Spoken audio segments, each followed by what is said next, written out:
C'est bon? Alors, bonsoir. Je me présente d'abord, je suis Riken Basolo, Tech Lead chez Siam. Et puis, dans mes heures perdues, je suis blogueur, contributeur open source, et puis deux fois YouTuber.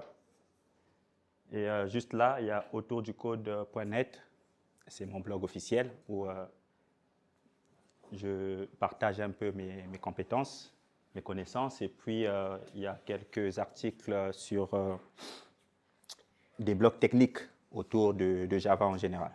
Okay. Donc ce soir, on va parler un peu des sujets du moment, hein, donc de l'IA, des LLM.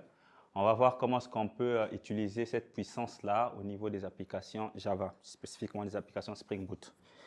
Donc avant de voir comment est-ce que ça fonctionne, j'ai préparé un petit face-à-face. Question de se mettre dans le contexte, de savoir un peu ce qu'on va voir. Donc on voit un peu l'évolution de l'IA dans le temps. Okay.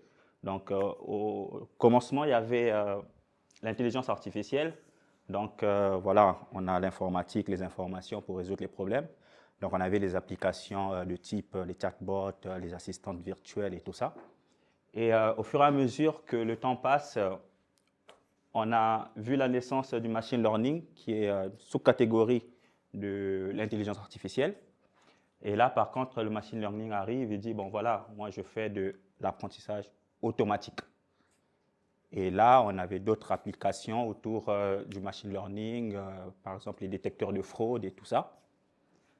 Et au fil du temps, on a vu apparaître le deep learning, qui est une sous-catégorie du machine learning. Donc, cette fois-ci, le deep learning se dit, bon, OK, je vais faire de l'apprentissage automatique, mais cette fois-ci, je vais mélanger un peu des algorithmes et je vais construire des réseaux, des neurones, donc des unités de calcul, les neurones, pour essayer de ressembler à un cerveau humain. OK. Et là, on a vu apparaître des applications un peu comme des applications autour des NLP, okay, les applications qui traduisent les translateurs et tout ça. Et puis, juste après, est venue l'IA générative. Cette fois-ci, l'IA générative se dit, bon, je ne suis pas une sous-catégorie du deep learning. Par contre, il vient pour dire, ouais, je suis une branche de l'intelligence artificielle, mais par contre, il devient sous-ensemble du deep learning parce qu'il va juste focaliser à créer des modèles qui, eux, derrière, vont générer du contenu. Et au niveau de l'IA générative, on a vu apparaître des applications, hein, les applications qui peuvent générer du contenu. On a ChatGPT qui peut nous écrire tout un article et pas mal d'applications. Et après ça, ce petit face-à-face, vous allez vous rendre compte que j'ai parlé de pas mal d'applications autour de ces catégories, de ces sous-catégories. On se rend compte que ces applications se complètent.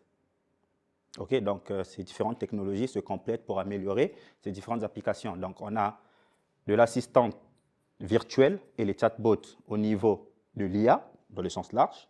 Okay. Ils vont se voir améliorer et compléter avec du deep learning et de l'IA générative. Aujourd'hui, on voit des assistants, des chatbots dopés à l'IA.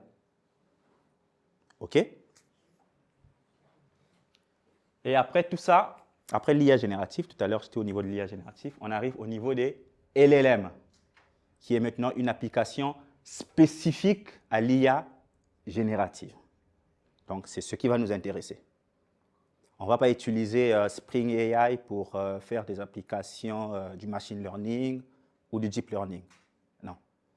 On va utiliser Spring AI pour pouvoir utiliser la puissance des LLM, okay, et apporter ces fonctionnalités au niveau de nos applications. Donc, parmi les modèles, bon, déjà les LLM c'est quoi? Comme le dit, ce sont des large language models. En fait, ce sont des algorithmes de deep learning. Par contre, cette fois-ci, ils ont eu la chance d'avoir des gros corpus de données qu'on les a donnés pour pouvoir s'entraîner. Et derrière eux, ils vont nous générer du contenu, que ce soit des textes, des images et tout ça. Donc, parmi les, j'ai cité ici quelques-uns, des LLM les plus populaires. On a GPT-4, qui vient de sortir sa version GPT-4 Omni récemment. On a Mistral, j'ai pris sa version large. Et puis, on a Llama 3, qui est le modèle open source qui fait du buzz actuellement. Et puis, on a Claude 3 Opus. Aujourd'hui, je viens de recevoir un mail.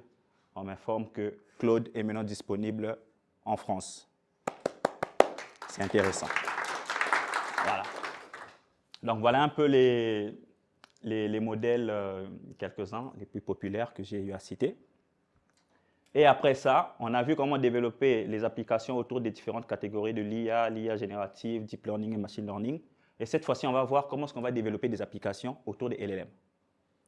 Et pour ça, on doit avoir des frameworks pour construire facilement ces applications qu'on va alimenter au LLM.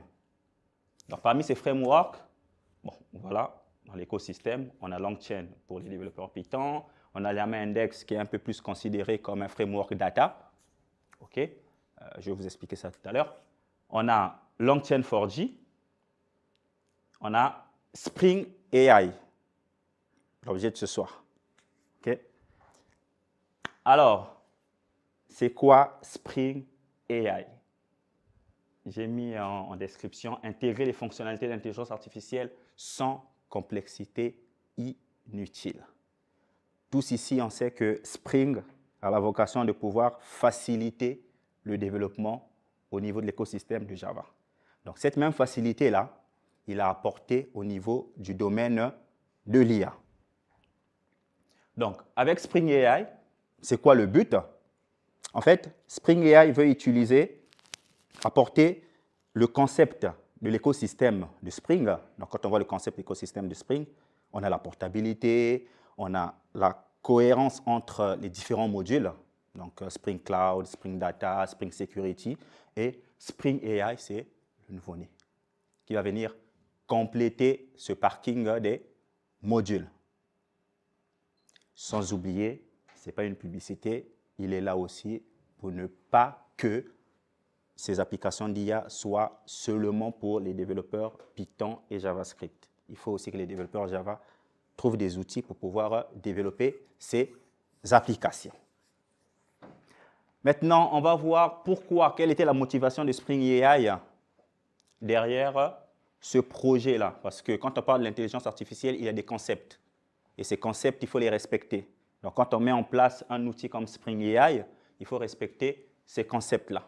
Au niveau de ces concepts de l'IA, on a l'embedding, par exemple, qui nous permet de pouvoir transformer du texte en version mathématique, vectorielle, okay, pour pouvoir facilement requêter les données. On a les prompts, qui est l'élément de base aujourd'hui au niveau des LLM, parce que c'est l'instruction de base. On a les tokens, qui est un élément crucial, parce que les LLM aujourd'hui fonctionnent avec des fenêtres de tokens. Donc, quand on construit un outil pour pouvoir interfacer avec les LLM, il faut savoir manipuler les tokens.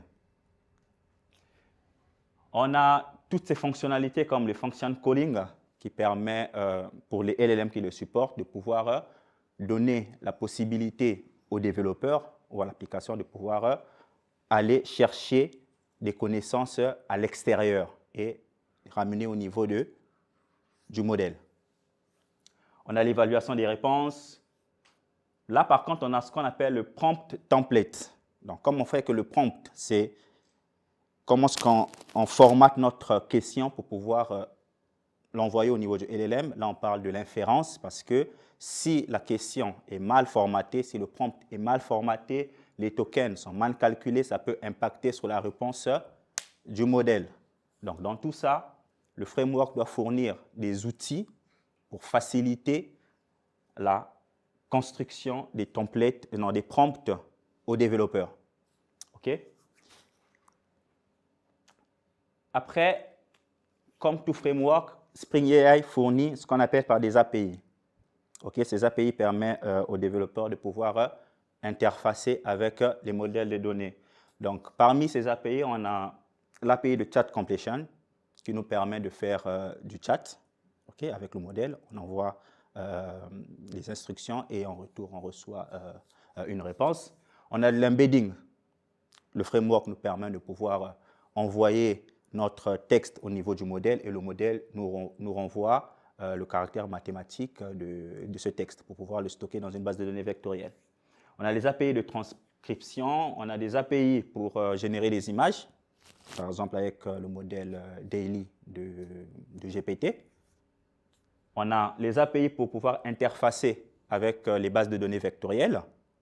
On a Neo4j, on a Elasticsearch, on a PGVector. Donc, Spring AI nous fournit des API pour pouvoir interfacer avec toutes ces bases de données-là. On a un mécanisme de function calling parce que c'est une fonctionnalité clé spécifique au modèle.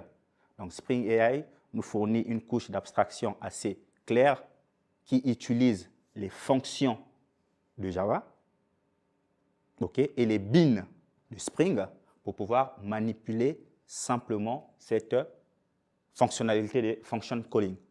Et on a une couche d'abstraction pour pouvoir construire des prompts. Et puis, on a les parseurs de sortie que Spring AI nous fournit. Donc, ça nous permet de pouvoir récupérer la réponse du LLM et le parser en POJO pour pouvoir manipuler cette réponse au niveau de notre code métier. Et puis, on a un ETL pipeline. En fait, c'est un peu spécifique parce que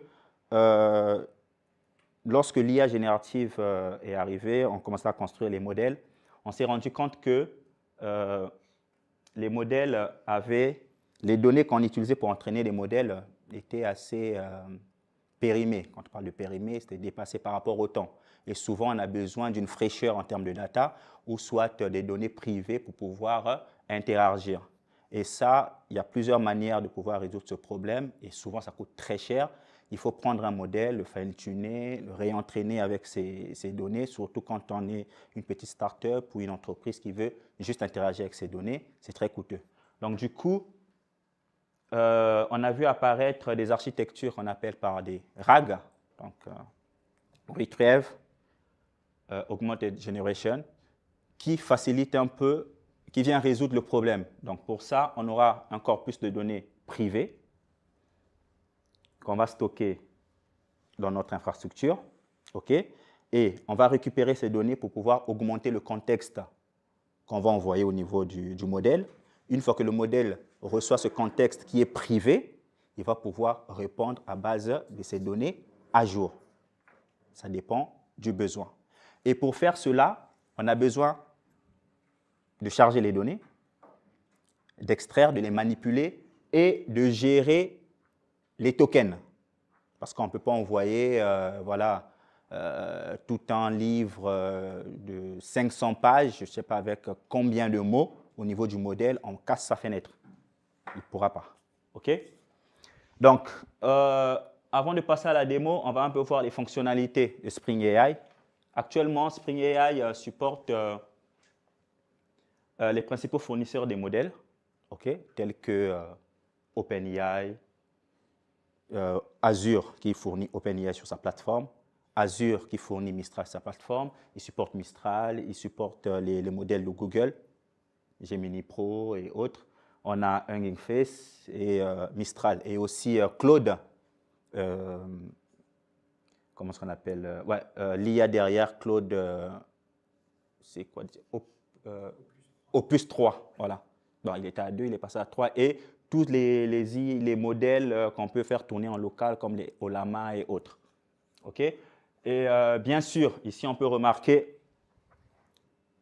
qu'il nous fournit de l'auto-configuration et les starters pour les modèles d'IA et les bases de données vectorielles. C'est du Spring Boot. Donc, c'est ce qu'il apporte au niveau de ce domaine-là.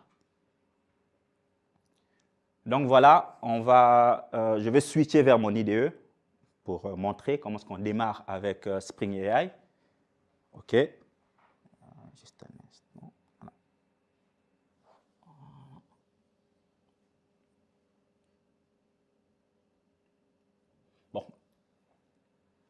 Déjà, pour avoir une application Spring Boot dopée à l'IA qui intègre les fonctionnalités de Spring AI, c'est très simple, hein. On connaît, il faut soit on crée un projet avec Spring Initializer sur le web ou avec son IDE. Et actuellement, Spring AI est disponible.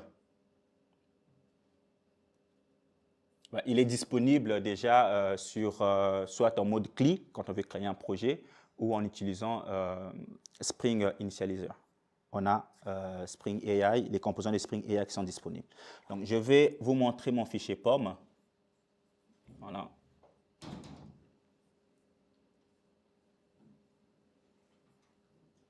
Donc, par exemple, si on veut utiliser le modèle Mistral, pour pouvoir intégrer les fonctionnalités de l'intelligence artificielle dans notre application, on a juste le starter de Spring AI, Mistral AI, Spring Boot Starter à ajouter au niveau de notre POM.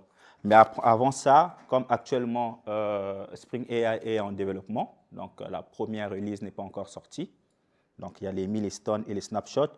Pour cela, il faudra ajouter cette repository-là pour vous permettre de récupérer les sources afin d'utiliser les starters.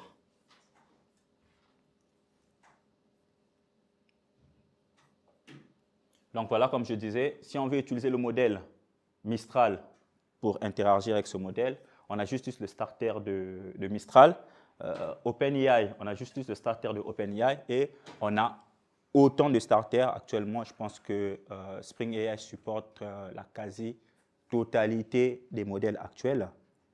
OpenAI, Mistral, Gemini, même tout ce que Ollama peut faire tourner en local. On a un starter pour Ollama. Tu as Ollama en local, tu installes n'importe quel modèle et tu l'utilises avec Spring AI. Donc, une fois qu'on a ça, après, pour pouvoir interagir avec le modèle, c'est très simple. On a des clients, comme on a vu tout à l'heure, on a l'API de Chat Completion. On a des clients, par exemple, pour chaque modèle, on aura un client. Donc, on a un client Mistral, on a un client OpenAI Chat, on a un client pour Azure OpenAI. On a un client pour Ollama et tout ça. Mais par contre, tout ça, pour l'instant, il n'y a pas de portabilité entre les clients parce que vous savez qu'avec Spring, on ne peut pas injecter, on peut l'injecter, plusieurs implémentations d'une seule interface, mais là, après, c'est un peu compliqué. Il faut utiliser des qualifieurs pour essayer de les distinguer autres. Mais l'objectif à court terme, c'est, voilà, on a une seule interface, chat client, et on configure pour dire, voilà, je désactive OpenAI, j'active Mistral, on ne change pas de code, il reste comme ça, il fonctionne. Mais pour l'instant, on déclare les clients et on utilise. Et puis, en une seule ligne de code, on appelle notre modèle. Voilà, OpenAI.call. On envoie l'instruction au niveau du modèle et en retour, on a une réponse. Ça, c'est la manière la plus simple d'utiliser Spring AI. Et le call nous retourne c'est une fonction asynchrone. Et Spring AI supporte aussi, ce sont les modèles qui supportent les streaming. Donc, Spring AI vous fournit aussi une abstraction pour pouvoir interagir avec les modèles qui vous offrent le streaming. Donc, cette interface vous fournit une méthode call pour supporter l'asynchrone et une méthode stream pour supporter le streaming. Donc, ça, c'est la manière la plus basique de faire. Et vous allez peut-être vous poser peut-être des questions. Derrière, est-ce qu'il a configuré les paramètres spécifiques au modèle et tout ça? Comme c'est du Spring Boot, on a de l'autoconfiguration qui est là, tout est configuré, on a les paramètres par défaut et autres. Par contre, au niveau de notre fichier de configuration, on peut modifier ces paramètres de configuration par défaut. Là, par exemple, je dis, bon, voilà, au niveau de OpenAI, au niveau du chat option modèle, j'utilise le GPT-4. Aujourd'hui, on a ajouté le modèle GPT-4O. J'utilise GPT-4. je fournis mon API Key et il y a autant d'options pour pouvoir manipuler les paramètres du modèle, pour pouvoir jouer un peu sur la requête, parce que la requête qu'on envoie au niveau du modèle, si elle est mal inférée, on risque d'impacter soit positivement ou négativement la réponse du modèle. Donc là, je parle du nombre de tokens qu'on doit générer en sortie, en entrée. Tout ça, on peut le spécifier en mode configuration. Et vous saviez que l'IA aujourd'hui, l'unité de mesure de l'IA, c'est le token. Donc, quand vous consommez trop de tokens, vous générez trop de tokens, vous payez plus cher. Si vous générez moins de tokens, vous payez moins cher, mais vous n'avez pas des résultats pertinents. Ce n'est pas efficace. Donc voilà. Sur cette deuxième présentation, c'est un peu plus complexe. Pourquoi? Parce que j'envoie non seulement l'instruction, mais je configure aussi le paramètre. Là, en mode développement, je peux configurer directement. OK? Et là, pour chaque modèle, on a des options. OK? Parce que chaque modèle de langage a des paramètres spécifiques. Bon, après, ils ont 2-3 paramètres qui se partagent tous, comme les températures, les seeds et tout ça. Mais chaque modèle amène ses paramètres spécifiques. Et ça, c'est intégré de manière transparente au niveau de Spring AI. Bon, là, par exemple, j'envoie cette deuxième requête. Je dis à Mistral, bon, voilà, tu vas utiliser le modèle Tiny, le plus petit 7B. Et voilà, je mets la température à 0,5. C'est le niveau de créativité du modèle. Bon, là, il est un peu plus créatif. Je mets à 0,5. Et là, vous avez vu, j'ai mis en commentaire le max token. Parce que là, par exemple, si je laisse le max token à 100, ça me va parce que c'est juste une petite question. Je n'ai pas besoin de générer 200 tokens pour découper cette petite phrase-là. OK? Donc, je vais tester ce code. Voilà, juste en sortie.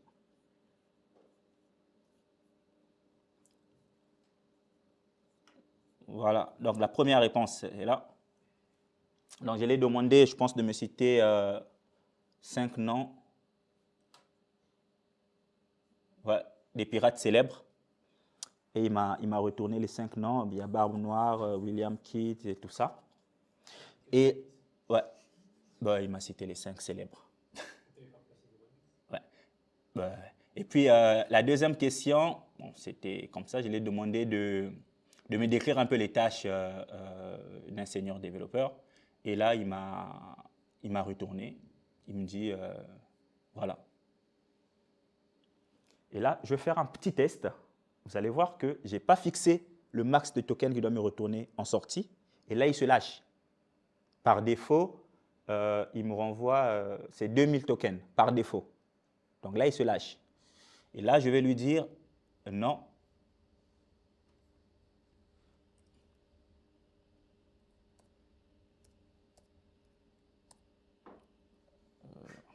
Ouais. Un instant. Qu'est-ce qui...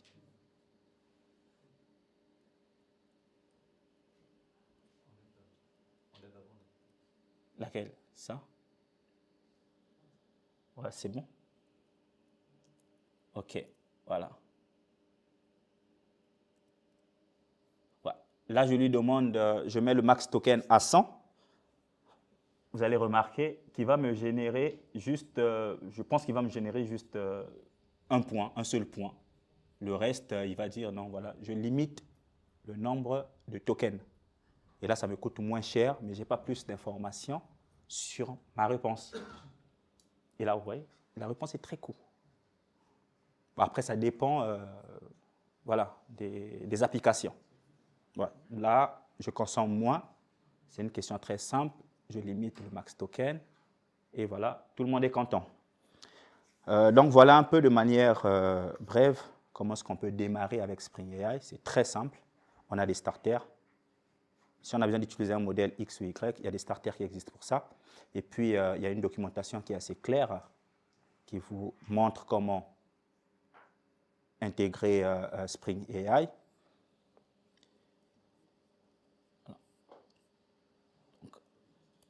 Après, OK, on va passer en mode démo. Plus grand? Au niveau de l'IDE? Du code? OK, je vais là. Donc, on va passer en mode démo. Et là, au niveau de la démo, on va voir les différentes applications, OK, avec les différentes fonctionnalités qu'on peut intégrer avec Spring AI. Comment est-ce qu'il fonctionne? Je vais essayer de gérer le temps pour vous expliquer au fur et à mesure comment ça fonctionne derrière et pourquoi on l'a conçu comme ça. OK. On va voir du chat completion, on va voir comment ce qui fait de l'embedding, on va voir comment stocker les data au niveau d'une base de données vectorielle, on va voir comment générer de l'image. Voilà, on va monter un RAG pour montrer un peu comment ça fonctionne, l'extraction, le traitement et le chargement des données. Et puis, on va faire du function calling. OK, on va invoquer une fonction Java, une fonction qu'on va mettre de côté. Voilà. On m'a demandé, OK, setting ça, apparemment.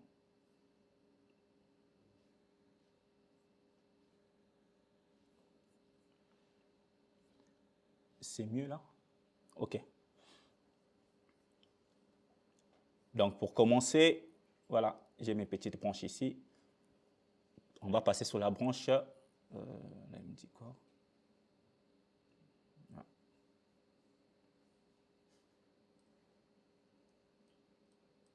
J'ai changé quelque chose, je pense.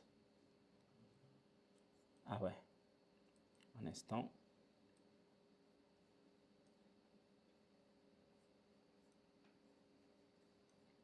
OK.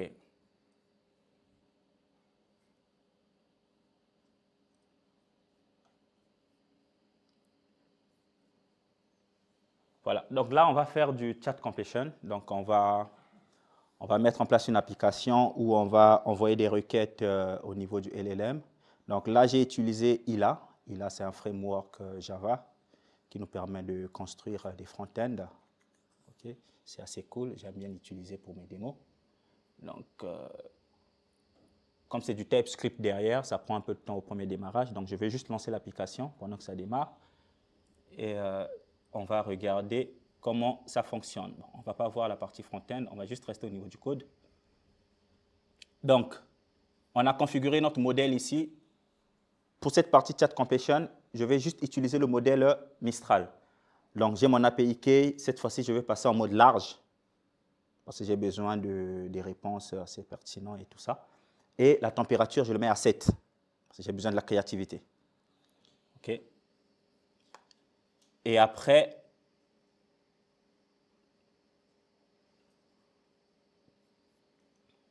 comme je vous ai dit, Java Spring AI, donc l'objectif, c'est de pouvoir apporter le domaine, hein, l'écosystème de Spring au niveau du domaine de l'IA. Donc ici, avec Spring Boot, on crée notre contrôleur, très simple. On a notre API. On vient injecter notre service, application assez simple. Et on a deux endpoints, on a le chat et le chat en mode stream. Mais par contre, cette application ne veut pas utiliser ce contrôleur parce que c'est du ILA. ILA, par contre, il a un chat endpoint. Browser Callable, voilà, c'est du ILA. Donc, ILA, c'est un peu du JSF, mais moderne. En fait, dans mon code TypeScript, je vais appeler directement la méthode chat. Et je l'envoie la réponse, je l'envoie l'instruction, et il me retourne la réponse, et j'utilise une closure pour pouvoir traiter la réponse. Et du coup, derrière, j'ai du React. C'est bon. Donc, voilà. Au niveau du endpoint, ici, bon, le plus important, c'est le service. Il y a les codes métiers. Donc, voilà. Je viens d'injecter mon client Mistral AI. J'ai la ressource qui est le système prompt. Donc, déjà, ici, au niveau du modèle, il y a des types de messages, comme je vous ai dit, que le modèle, il peut tout recevoir et il peut tout vous dire. Par contre, c'est à vous de pouvoir formater l'instruction. Et l'instruction, pour que ça soit bien formaté, il y a des différents types de messages. Okay? Par exemple, les messages système, c'est un message un peu plus haut niveau qui donne un rôle au modèle, qui lui donne un rôle. Par exemple, on lui dit, voilà, tu es un expert en mathématiques ou un expert, je ne sais pas, en ingénierie logicielle. On lui donne un rôle. Donc là, par exemple, mon propre système, c'est le rôle que je donne à mon IA. Et voilà, j'ai injecté mon propre système ici, QA. Voilà. Donc ici, je l'ai traduit en français parce que souvent, les IA, ils fonctionnent très bien avec l'anglais. Hein. Souvent, avec le français, c'est compliqué. Mais je l'ai traduit en français. Je l'ai dit, bah, voilà, vous êtes un assistant qui répond aux questions. Alors, utilisez, voilà, je l'ai transformé en génie. Toutes vos compétences de questions. Pourquoi? Parce qu'il y a un système de template et derrière, le framework va remplacer les inputs que vous allez envoyer au niveau du template. Donc, question sera remplacée par un contenu. OK? Qui est l'instruction. Et voilà, il sera remplacé par ce contenu-là, question. OK? L'IA comprendra. Et voilà, j'ai la ressource. Et ici, par contre, Spring AI, bon, ça c'est une évolution, ça a été, c'est pas encore disponible au niveau de la version stable, parce qu'actuellement la version stable de Spring AI c'est la version 0.8.1. Actuellement la version 1.0 est en snapshot et la première release sera disponible en fin juillet. Mais ça, j'ai aimé ça parce que c'est un chatbot. En fait, Spring AI l'a mis pour pouvoir faciliter les intégrations des fonctionnalités spécifiques liées au RAG. Parce qu'actuellement, le RAG, c'est la tendance. Donc, les frameworks font tout pour fournir des outils pour faciliter les intégrations de cette architecture. Donc, le chatbot ici va centraliser tout un ensemble de prompts pour pouvoir chaîner les appels vers le LLM, y compris mettre en place une historique des conversations pour augmenter un peu la connaissance de LLM par rapport aux questions que vous avez eu à poser précédemment. Donc là, vous pouvez voir que c'est du streaming chatbot, ça veut dire qu'il fonctionne avec les modèles, si j'ai activé le mode streaming, et il y a du default chatbot qui fonctionne avec des modèles si j'ai activé le mode asynchrone.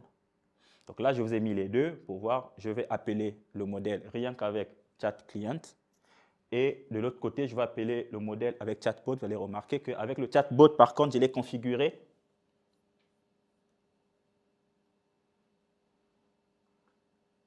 Voilà.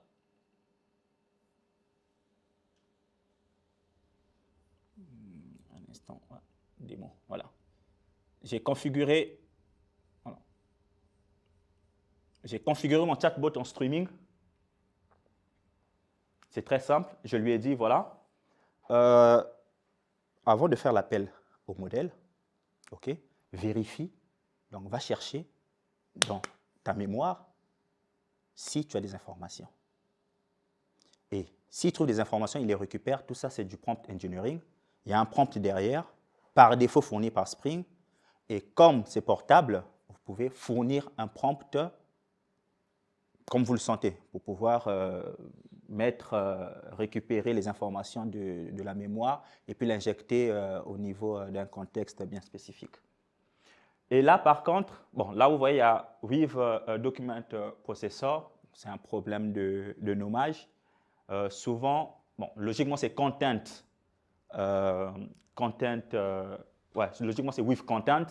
Mais après, j'ai compris que bon, voilà, le streaming, ils utilisent plus au niveau du RAG. Et puis, ils ont mis content parce que lorsqu'on utilise le default. Sinon, derrière, dans l'implémentation, ils utilisent la même chose. OK? Donc là, on lui dit, voilà, les données que tu récupères en mémoire, il faut aussi les traiter. Donc, on utilise la tokenisation pour pouvoir les transformer. OK?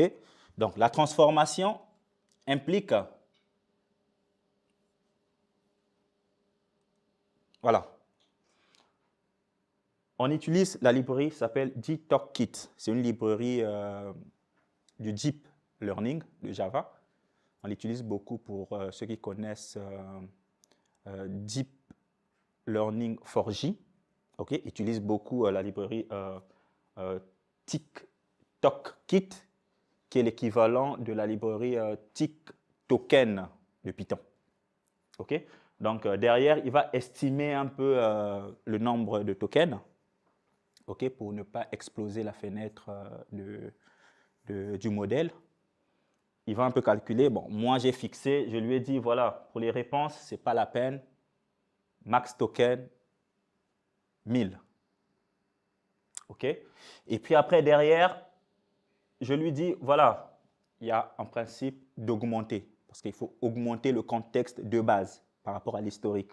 Et là, je lui donne un système prompt chat memory, c'est-à-dire, il y a l'historique, mais je dois lui dire comment utiliser cet historique-là. Donc, du coup, je dois lui donner un prompt. Et ça, Spring fournit des interfaces, et ça, c'est une implémentation par défaut. Libre à vous de fournir votre implémentation par rapport aux besoins. OK? Et voilà comment est-ce que je configure mon streaming chatbot. Très simple. Donc, je vais l'utiliser pour pouvoir appeler le LLM. Donc, je vais juste redémarrer. Logiquement, je ne vais pas le faire. OK? Donc, ça, c'est du Spring classique et tout ça.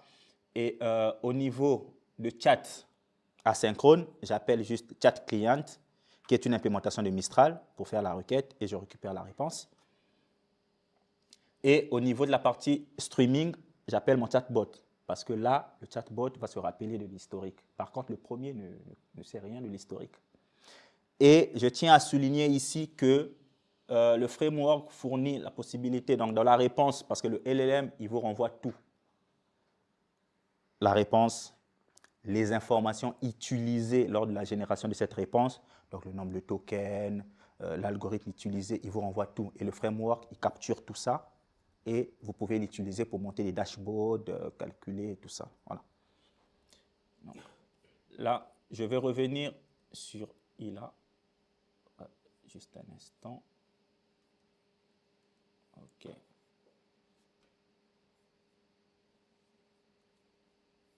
Voilà. Désolé. OK. Donc voilà, ILA. Petite interface, très simple. Donc, là, j'ai la partie chat synchrone. Je vais plutôt lui demander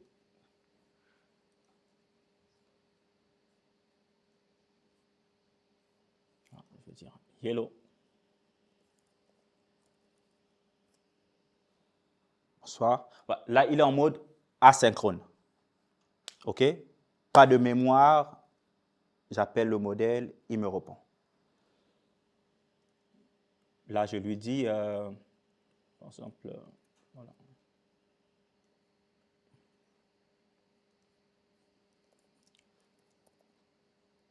Je lui dis, tu connais Riken. Bon, pratiquement, il ne connaît pas. Logiquement, il ne connaît pas. Voilà. Je regrette, mais je ne suis pas en mesure de fournir des informations sur des personnes. Voilà, il ne connaît pas. Même si j'ai beau lui dire un instant, juste un instant, je vais juste aller récupérer une description.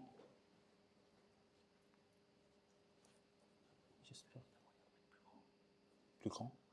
Ouais, OK, je regarde.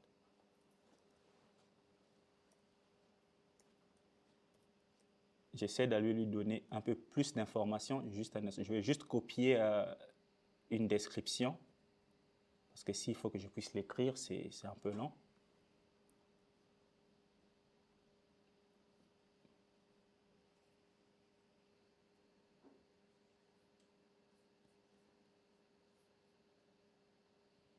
J'espère que je n'ai pas trop zoomé. Ouais, là, c'est bon. OK. Donc, on va passer en mode streaming. Et là, je pense qu'il aura une mémoire. Je lui tire. Bon, là, c'est...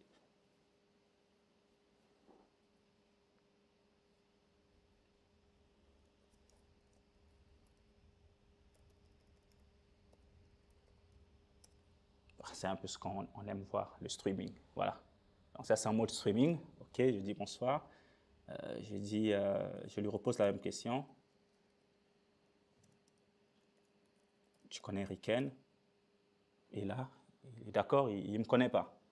Mais on va essayer de discuter, comme ça il va rester en mémoire. Il faut que je lui donne beaucoup d'informations. Juste un instant, je vais juste aller copier tout ce qui se dit sur Internet, sur moi. Parfois, ce n'est pas vrai. Hein. Tout ça, c'est... Voilà. Je lui dis ça. Je lui donne tout ça comme information. Je m'appelle Riken Basolo et tout ça. Il va me dire, oui, bonjour Riken, je te connais. OK. Je dis, alors, on discute. OK. Là, maintenant, je vais lui dire, dis-moi.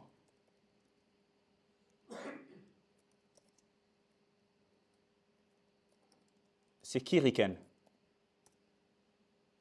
Et là, vous remarquez qu'il a gardé en mémoire notre conversation.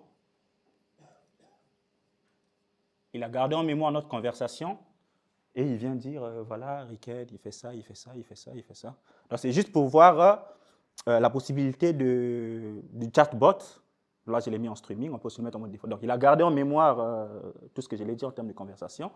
Et lorsque j'ai envoyé la requête pour dire, dis-moi c'est qui Riken, j'ai augmenté un peu son contexte avec les informations en mémoire. Et si j'avais mis peu de tokens, il devait récupérer peu d'informations sur sa mémoire pour envoyer. OK?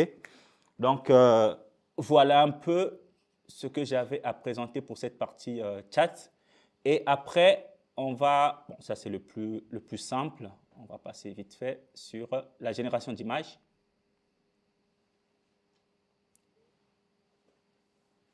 Voilà, je vais juste changer de branche.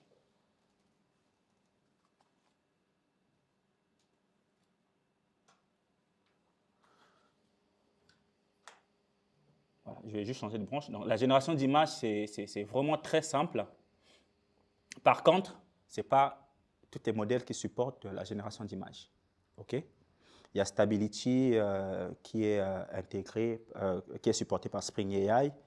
Il y a OpenAI avec Daily et tout ça qui est supporté par Spring AI. Donc là, nous avons un client ici, OpenAI Image Client, qui vient dans le starter de OpenAI. C'est du OpenAI, que ce soit de l'image, du texte, transcription et tout ça. C'est le seul starter.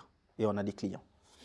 Et voilà, on a le client et on peut aussi modifier ces propriétés-là en mode YAML ou dans le code. Donc là, c'est très simple.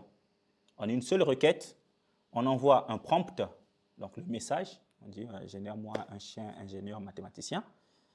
Et là, on donne les options, on donne la taille de l'image et il y a des paramètres spécifiques au modèle. Là, par exemple, le with_n, c'est le paramètre de Daily qui lui donne l'information parce que les anciennes versions avaient la capacité de générer jusqu'à 10 images. OK?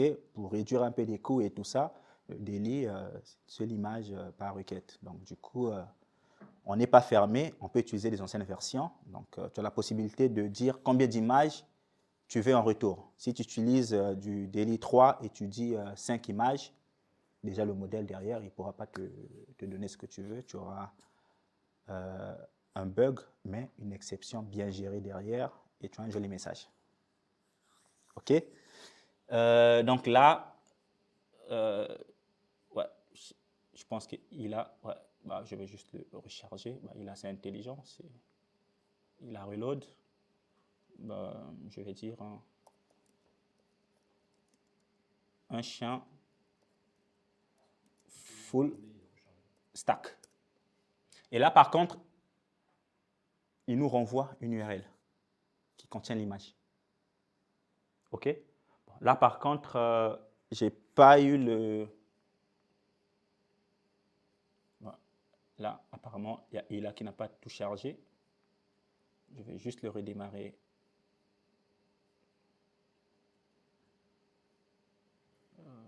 Un instant. OpenAI API key must be set.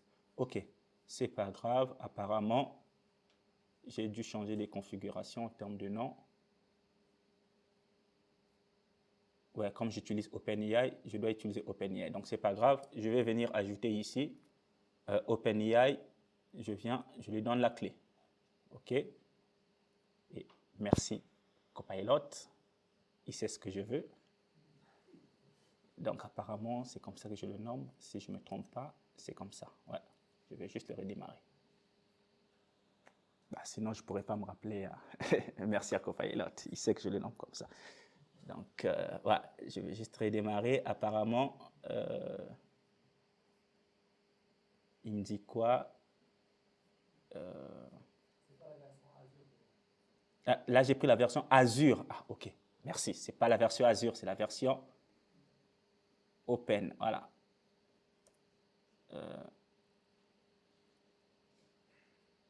Un instant. J'ai du mal avec...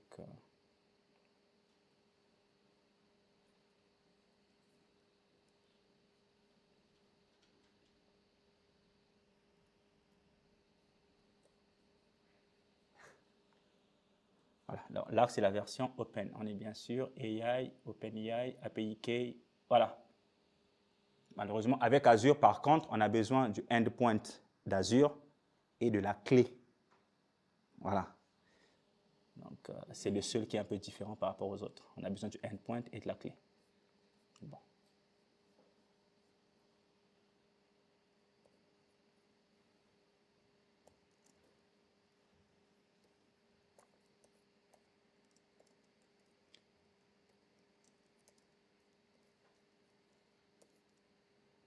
Voilà. Je demande une moto en forme de cheval. Apparemment, mon API est correct. Si je ne me trompe pas, ouais, c'est bon. Il va juste aller chercher. Voilà, il m'a généré ça. On va voir à quoi ça ressemble.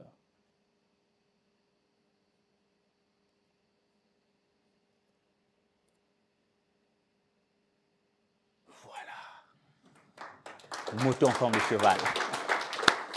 Donc, il m'a généré ça.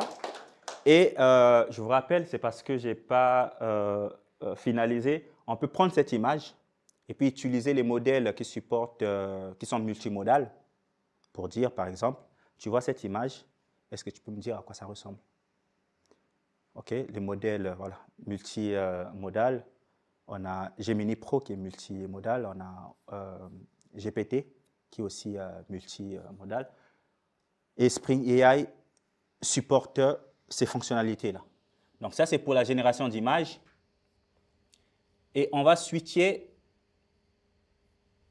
au niveau du function calling avant de passer au chat with your code. Logiquement, c'est la branche main. Là aussi, j'ai des modifications, c'est pas grave.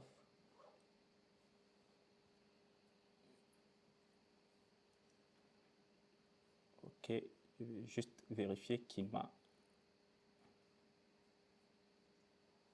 OK, là, j'utilise les deux, Mistral et OpenAI. OK, donc le function calling, c'est la possibilité de pouvoir dire au modèle, voilà, je vais chercher des informations ailleurs. Bon, je pose une question au modèle, le modèle n'a pas de réponse, mais par contre, je lui donne des indices pour dire, voilà, si c'est une question qui va dans le contexte des transactions ou, je ne sais pas, des avis, des commentaires, tu n'as pas connaissance, tu as la possibilité de faire appel à telle fonction.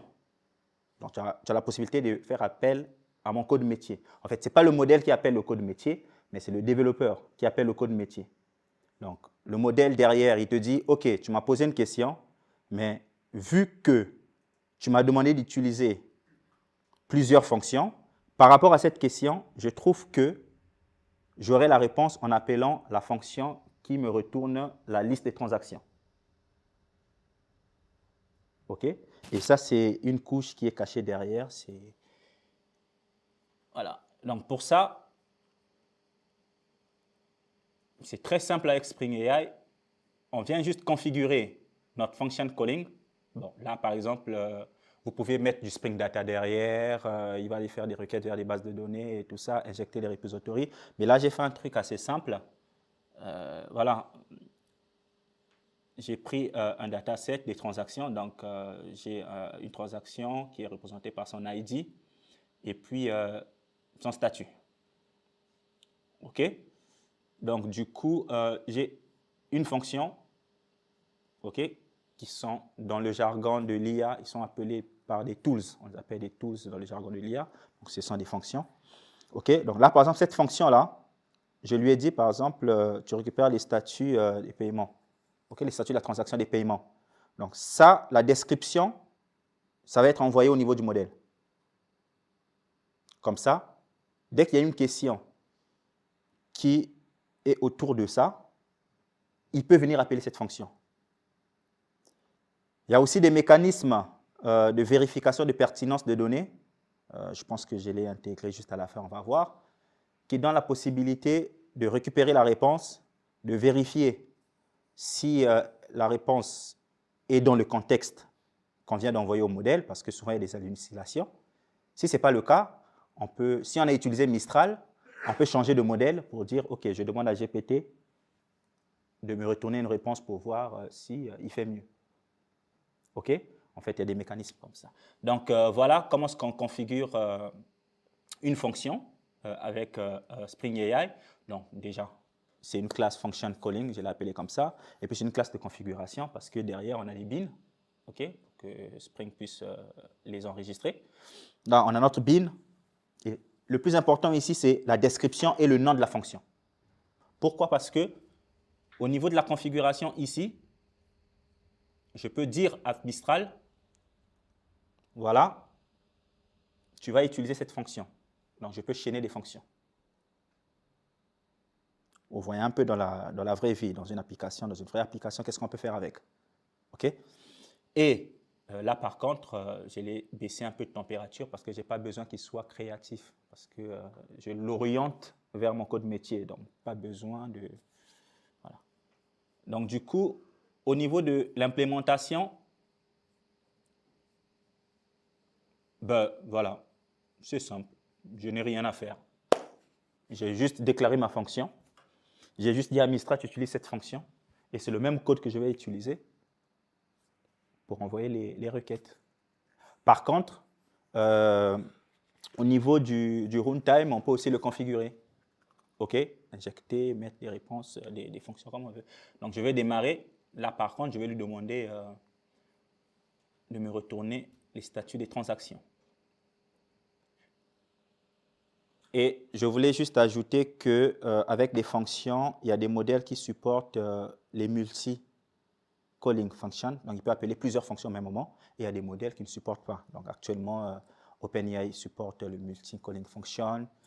Mistral ne le supportait pas, mais maintenant, il supporte. Et voilà. Donc, on va tester ça vite fait.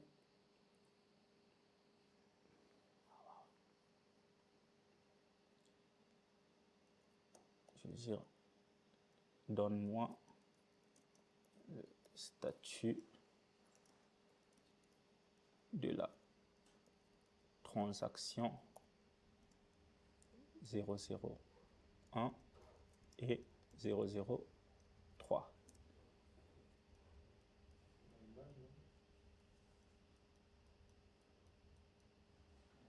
Ah, ça c'est l'image. Bah, après, il me génère. Bon, après ça, ouais, j'étais sur l'image. Je ne sais pas ce qu'il m'a généré, je vais voir. C'est quand même bizarre. Après, parfois, je me dis, ils sont forts, les gars de chez OpenAI avec ChatGPT.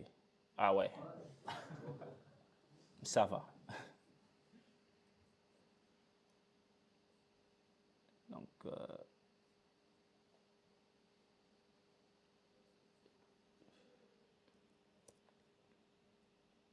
je le pose au bon endroit. Et au niveau de chat en mode streaming, je peux lui dire de me donner les transactions. Après, il peut me dire, voilà, j'ai besoin de l'ID de la transaction. Je lui donne l'ID de la transaction et puis il complète. Là, par exemple, il me donne les statuts. Il me dit la première transaction en attente et la troisième est rejet. Donc, je vais venir au niveau du data. Je regarde le premier en attente, troisième, rejet. Après, on va essayer de, voilà, en mode streaming, je pense que c'est le même code que j'ai reporté, donc il va... Voilà. Donne-moi le statut de la transaction. Logiquement, il va me dire, je suis désolé, il n'y a pas d'historique de transaction. OK. Je dis, voilà. Je vais lui dire l'ID. 00. Voilà, apparemment, cette partie-là, ce n'est pas le même chatbot que j'avais reporté. Pas, en fait, le principe, il est là. Donc, je vais un peu vite courir, apparemment. Ouais. Voilà. C'est la dernière partie. Ici, par contre, je vais juste montrer ce code-là. Voilà, le chat service qui a augmenté. Voilà. Donc, ici, par contre, Spring AI fournit plein d'outils pour pouvoir extraire, manipuler les documents. Donc, il utilise Tika, qui est une librairie d'Apache. OK. Et puis, le PDF Box aussi. OK. Après, derrière, on a fourni une couche d'abstraction. Et puisqu'il y a des tokens à calculer et tout ça, on a implémenté tout ça. Ils ont implémenté tout ça pour pouvoir fournir des éléments spécifiques à l'IA. Donc, c'est très simple pour pouvoir extraire des documents, les textes dans des documents, PDF, fichiers Excel et tout ça. Et puis, c'est pas compliqué de pouvoir configurer une base de données vectorielle. Okay, là, par exemple, c'est une configuration de Postgres. Okay, c'est une base de données vectorielle, on les configure, on lui donne le modèle d'embedding, on lui donne le JDBC template parce qu'il va faire la requête, ça dépend du type. Pour d'autres types, ils n'ont pas besoin de JDBC template parce qu'ils appellent les bases de données via les API, comme les ChromaDB et autres. Et puis, je lui donne la dimension. Donc là, je configure un peu la base de données vectorielle. Et voilà, avec cette méthode-là, je fais de l'ingestion des données au niveau de la base de données vectorielle. Et cette méthode-là utilise l'objet token text splitter de la classe token text splitter qui fait trois choses. Il calcule les tokens. Okay, donc déjà, il chunk le document. Non, avant même de chunker, il calcule les tokens utile pour la fenêtre. Donc, il va chunker les documents par rapport aux tokens qu'il a calculés. OK? Parce que le chunkage, c'est découper les documents et le token, c'est calculer le nombre de mots qu'il va mettre par chunk. Et ça, il le fait en utilisant la librairie TickToken. Et c'est très efficace. Malheureusement, je n'ai pas le temps de le tester parce que j'avais préparé un document avec des graphes assez bizarres. Et quand j'ingère ces données-là, je demande à l'IA, je dis, voilà, est-ce que tu peux me retrouver tel document, bon, par exemple ça. Alors, vous voyez par exemple ce graphe, il est assez complexe, il est assez bizarre. Mais je vais demander à Spring AI de pouvoir extraire ce contenu, de le stocker dans une base de données vectorielle et je vais lui poser une question. D'après le graphe du rapport de commission, pourrais-tu synthétiser? Et il me synthétise tout ça. Et il récupère chaque point, il classe et dit voilà, c'est tel nombre à telle période et tout ça. Voilà, j'ai essayé de piquer tout ça en 1 heure. Merci. Je suis dans les temps? Oui, je pense. Ben oui.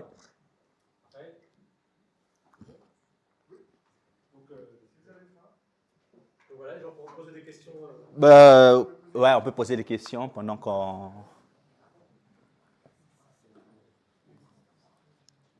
Merci pour la présentation. J'ai une question. C'était sur la partie function tooling. En fait, j'en ai plusieurs, mais j'en posais qu'une du coup parce qu'on a faim. Et je voulais savoir si ta fonction, par exemple, elle avait des arguments, enfin des paramètres, comme par exemple, si tu m'en souviens, c'était des transactions avec un statut pending, terminé, etc. Si tu veux lui dire, en fait, tu veux laisser l'IA choisir automatiquement quels paramètres passer, est-ce que c'est possible? Par exemple, tu lui dis, je veux que celles qui sont pending. Là, si ta fonction renvoie tout, bah, il va faire le tri. Mais si tu veux optimiser et que tu as un get by status, par exemple, il peut le faire. Oui, tu utilises l'IA et ton code métier. Je prends un exemple. Je pense que Jean-François va le montrer. Je pense que c'est l'exemple qu'il présente. En fait, lorsque l'IA arrive, tu peux mettre des tests pour dire, par exemple, je ne te renvoie pas, par exemple, voilà, les transactions secrètes et autres. Mais par contre, sur le modèle de l'objet que tu envoies au niveau de l'IA, la fonction que tu envoies, tu dis à l'IA, voilà, les fonctions que tu vas appeler, l'objet ou bien l'entité de la fonction que tu vas appeler, il y aura par exemple le nom, le prénom et tout ça. En fait, c'est ton entité.